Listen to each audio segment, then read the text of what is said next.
Shalom sahabatku yang terkasih dan sehati dalam Yesus Kristus. Jumpa lagi kita pada kesempatan kali ini. Mari kita siapkan diri dan hati kita untuk menjadikannya layak menyambut Tuhan, supaya kita bisa menjadi garam dan terang dalam kehidupan ini. Tentunya dengan bersama kita resapi Renungan Sabda Pendalaman Iman presented by BPK PKK KAJ. Bacaan dari Injil Markus bab 10 ayat 13 sampai 16. Lalu orang membawa anak-anak kecil kepada Yesus supaya ia menjamah mereka. Akan tetapi murid-muridnya memarahi orang-orang itu. Melihat hal itu, Yesus marah dan berkata kepada mereka, "Biarkan anak-anak itu datang kepadaku, jangan halang-halangi mereka, sebab orang-orang seperti inilah yang memiliki kerajaan Allah. Sesungguhnya aku berkata kepadamu, siapa saja yang tidak menyambut kerajaan Allah seperti seorang anak kecil, ia tidak akan masuk ke dalamnya." Lalu ia memeluk anak-anak itu, dan sambil meletakkan tangannya di atas mereka, ia memberkati mereka. Demikianlah Injil Tuhan. Shalom Bapak Ibu sekalian. Senang sekali pada hari ini saya dapat berjumpa dengan Bapak dan Ibu semua. Salam sehat dan tetap semangat. Saudaraku, pada suatu saat saya begitu kelelahan saat saya mengayuh sepeda antara Puncak dan Jakarta. Memaksa saya untuk berhenti sejenak di sebuah taman. Bayangkan, ada suatu pohon yang rindang, di bawahnya bermain sekelompok anak-anak. Dengan tawa yang riang, mereka seolah-olah tidak memikirkan esok hari, tidak terbebani oleh apapun, hanya hidup dalam momen itu dan juga dengan penuh kebahagiaan. Saudaraku, di sudut sisi lain, saya melihat seorang lelaki tua yang duduk sendirian, terlupakan, terpinggirkan. Mungkin dia sedang bersedih dengan berbagai himpitan kekecewaan. Suatu paradoks kehidupan. Tiba-tiba ada sesuatu yang membuat saya tercengang. Saya menjadi tersenyum saat saya melihat seorang anak berlari datang menghampiri kakek tua tersebut. Dengan senyum dan tangan terbuka, dia menarik kakek tua itu, mengajak untuk bermain. Suasana tiba-tiba berubah.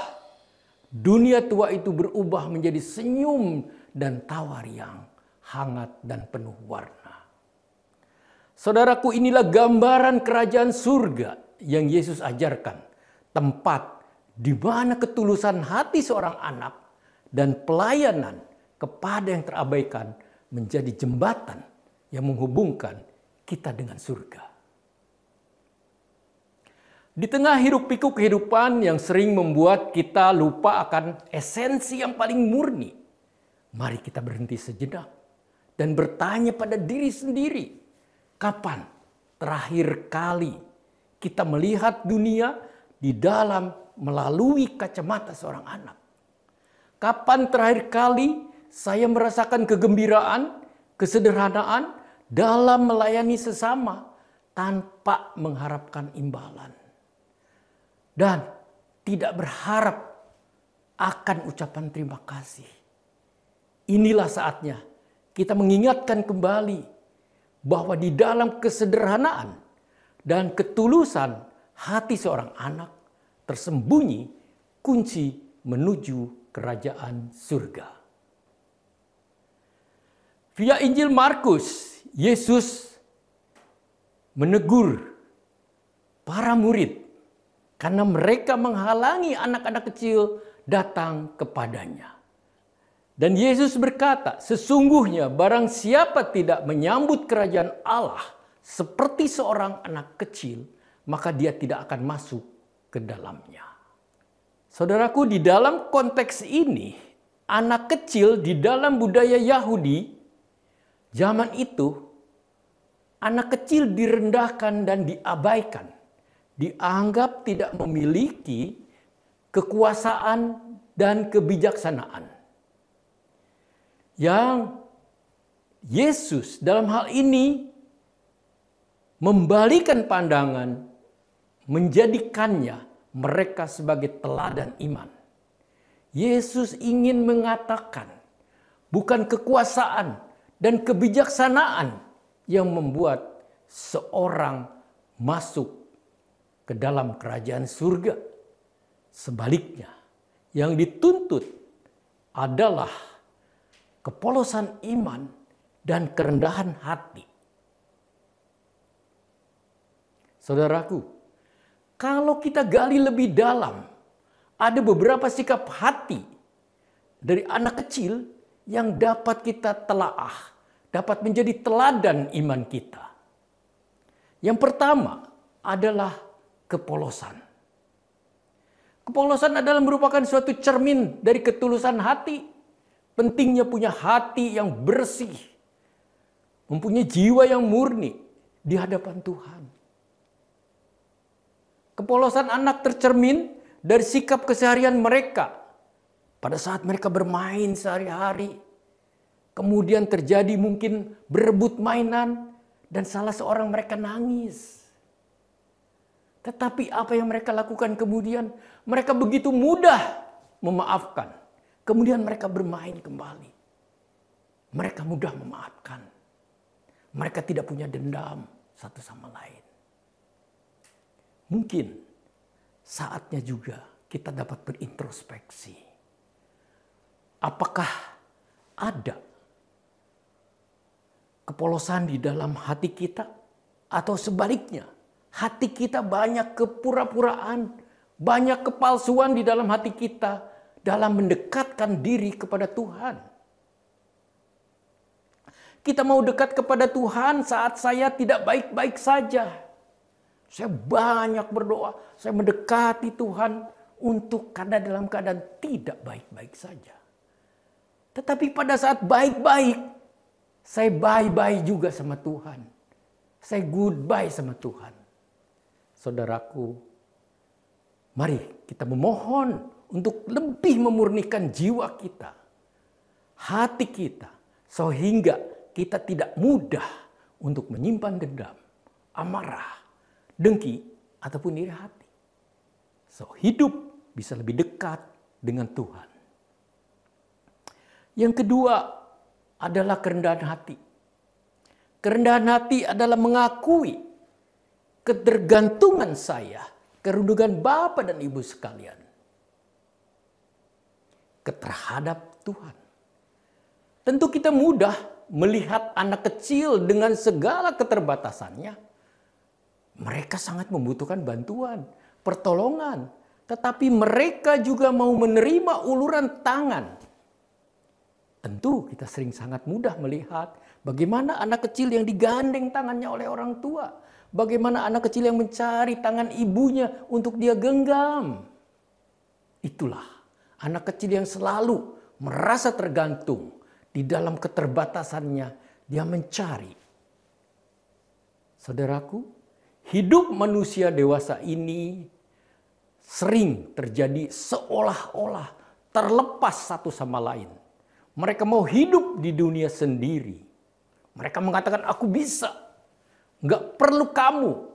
Merasa aku adalah segalanya. Aku hebat. Aku bisa. Tidak ada kerendahan hati. Sehingga akhirnya mereka terjebak di dalam kesombongan dan egoisme. Saudaraku, kesombongan tidak dimaui oleh Tuhan. Seperti di dalam Yakobus 4 ayat 6. Allah menentang orang yang congkak hati, tetapi mengasihani orang yang rendah hati. Di dalam Lukas 14 ayat 11 dikatakan, siapa yang menikahkan diri akan direndahkan oleh Tuhan. Saudaraku, saya ingin sharing sedikit bagaimana kehidupan lama saya yang begitu arogans, begitu sombong. saya begitu angkuh. Saya merasa tidak ada ketergantungan dengan Tuhan. Karena saya merasa pintar, saya merasa hebat, saya merasa berhasil.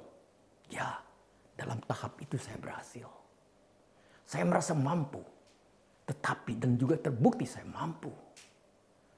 Tapi saya melakukan semua dengan rencana manusia. Semua saya planning dari A sampai Z. Semua saya lakukan dengan yang terbaik. Sampai suatu saat. Rencana tinggal rencana. Sebuah proyek yang besar. Menimbulkan suatu kegagalan total. Sejatuh-jatuhnya. Sehancur-hancurnya bisnis saya. Menyeret kerugian yang besar sekali.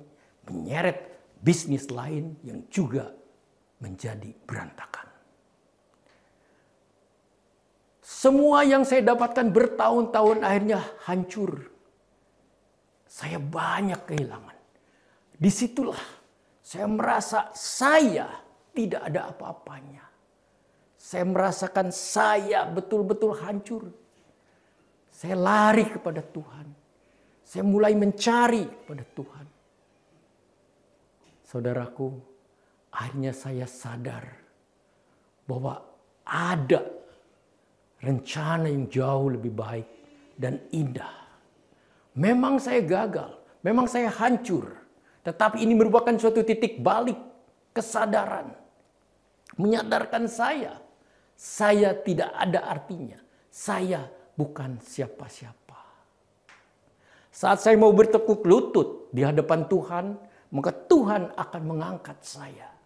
Seperti di dalam Yakobus 4 ayat 8. Mendekatlah kepada Tuhan, maka Ia akan mendekatimu. Saudaraku, kerendahan hati adalah pengakuan siapa aku dan siapa Tuhan. Saya merasakan semakin dekat dengan Tuhan.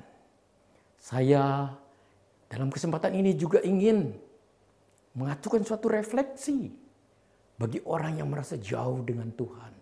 Mendekatlah. Kita belajar dari anak kecil yang dengan tulus meminta bantuan. Dia mengulurkan tangannya yang mungil untuk dituntun ayah dan ibunya. Dalam keterbatasan saya dan saudara, mari kita selalu datang kepadanya. Selalu mengandalkan Dia. Selalu bergantung kepadanya. Melibatkan Kristus. Melibatkan Dia di dalam setiap aspek kehidupan. Yang ketiga adalah kepercayaan penuh. Anak kecil selalu mempunyai sikap total percaya penuh. Mau menyerahkan diri sepenuhnya kepada keluarganya, kepada ayah ibunya. Anak kecil mempunyai suatu sikap iman, percaya akan bapaknya. Sebagai contoh iman yang murni dan total. Kita tahu, iman adalah seperti anak kecil yang melompat ke pelukan ayahnya. Dia yakin bahwa ayahnya akan menangkapnya. Sama dengan iman kita. Kita harus percaya dengan total ada Tuhan. Tuhan tidak akan meninggalkan kita. Tuhan selalu di sana. Seperti di dalam Roma 8 ayat 28 dikatakan. Aku tahu sekarang Allah turut bekerja di dalam segala hal. Saudaraku, apakah saya dan saudara sering ada keraguan akan kasih dan kuasa Tuhan? Mari kita lebih memiliki iman yang murni, percaya dan yakin. Tuhan selalu ada untuk menangkap kita, memeluk kita saat kita jatuh. Mari kita dapat lebih banyak merenungkan dan menerapkan semua prinsip-prinsip sikap hati anak kecil. Mempunyai suatu kepolosan, kemurnian jiwa Yang kedua mempunyai kerendahan hati, mau bergantung kepada Allah.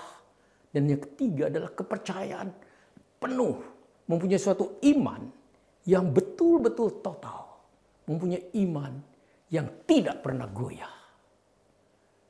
Karenanya dengan demikian kita berharap semoga dapat masuk di dalam kerajaan Allah. Maka pada saat kita berbicara tentang kerajaan Allah, kita tidak berbicara tentang suatu konsep ataupun sesuatu doktrin, tetapi kita berbicara tentang realitas yang telah kita terapkan. Bicara tentang cara hidup yang mengubah, cara hidup yang membawa dan menggerakkan saya dan saudara ke arah suatu tindakan, sehingga menjadi lebih dekat dengan Tuhan dan sesama. Saudaraku, mari kita tutup renungan ini dengan doa. Dalam nama Bapa dan Putra dan Roh Kudus, amin. Allah Bapa yang Maha Kuasa dan Kekal, ajarlah kami, tuntunlah kami, dan bimbinglah kami. Berilah kami kerendahan hati, kuatkanlah kami di dalam iman, sehingga kami selalu percaya di dalam segala. Tuhan, berkatilah kami dan mampukan kami untuk bertindak, dapat lebih melayani, terutama kepada sesama dengan kasih, terutama kepada yang terabaikan. Ya Bapa, berkatilah Bapak-bapak dan ibu-ibu juga yang mendengarkan siaran ini. Di dalam nama Tuhan Yesus Kristus, kami berdoa dan mengucap syukur. Amin. Dalam nama Bapa dan Putra dan Roh Kudus. Amin.